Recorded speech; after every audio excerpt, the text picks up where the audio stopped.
அது முதலாவது பாருங்க, பாவம் வாசற்படியிலே படுத்துக் கொண்டிருக்கிறது என்று காயினை பார்த்து ஆண்டவர் சொல்கிறார்.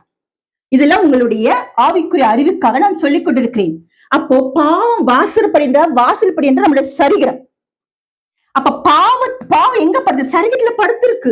அதனாலதான் ஆண்டவர் சொல்லுகிறாரு, நீ ஒரு பலிப்பிடமாய் மாறு. பலிப்பிடத்துல என்ன பண்ண? ஸ்தோத்திரம் பண்ண. 50ஆம் சங்கீதம் 14வது வசனத்தை, நீ தேவனுக்கு ஸ்தோத்திரம் பலியிட்டு உன்னதமானவருக்கு பொருத்தனை செலுத்து. ஹல்லேலூயா. பொருத்தனை செலுத்தும் பொழுது நீங்க உங்க இஷ்டப்படி பொருத்தனை செலுத்தக்கூடாது. அவர்கிட்ட நீங்க ஸ்தோத்திரம் சொல்ல சொல்ல சொல்ல நீங்க என்ன கொடுக்கணும்னு அவர் பேசுவார். அதெல்லாம் என் தேவ ஜனமே, சர்வத்தையும் தகன பலியாய் இட்டு அவருக்காக வாழ்ந்துருங்க. ஏனென்றால் அவர் உங்களுக்காக வாழ்ந்து கொண்டிருக்கிறார். பாருங்க, எப்ப அங்க நான் இறங்கி வருவேன் பிதாவின் சித்தத்துக்கு அவர் காத்து கொண்டிருக்கிறார். ஹல்லேலூயா. ஏசப்பா வரப்போறார். அவருக்கும் இங்க வரணும் ஆசைதான். அவருக்கு ஒரு சித்தம். ஆனா பிதாவின் சித்தம் நிறைவேற அவர் இஷ்டத்துக்கு வர முடியாது. அதெல்லாம் என் பிள்ளைகளை சந்திக்க வரணும்னா இன்னும் என் பிள்ளைகளுடைய சரீரம் பரிசுத்தம் ஜீவ பலி, லிவிங் சாக்ரிஃபைஸ் யாரெல்லாம் தேவனுக்கு ஒப்பு கொடுத்து வாழ்கிறார்களோ அந்த பிள்ளைகள் எடுத்துக்கொள்ளப்படுவார்கள். அவர் நித்தி காலமாய் தேவனோடு உறவாடுவார்கள்.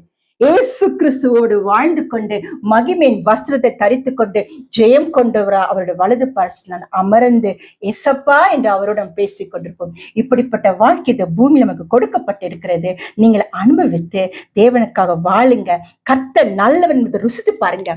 மகிமையை ருசித்து பாருங்க. அல்லையா, கிருபையை ருசித்து பாருங்க. நித்திய ஜீவனை ருசித்து பாருங்க. இதுல எங்க இருக்கு மக்களே? வேதத்துல இருக்கு. அப்ப வேதத்தை காணும் பொழுது உங்களுக்கு ஒரு கிருபை வரணும். கிருபை, ஆண்டவர் நான் வாசிக்கணும்ப்பா, நான் மூடு நான் வாழணும்ப்பா. ஹல்லேலூயா. நான் உங்களோட இருக்கணும்ப்பா. பாருங்க, இந்த உலக வாழ்க்கையில கணவன் மனைவியோடு வாழும்போது என் புருஷனுக்கு என்ன பிடிக்கும், அதே போல கணவன்மார்கள் என் மனைவிக்கு என்ன பிடிக்கும் பார்த்து வாழுகிறார்கள் அல்லவா?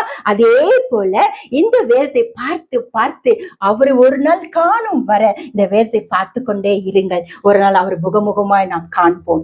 கர்த்தர் உங்களை ஆசீர்வதிப்பாராக. ஆமென்.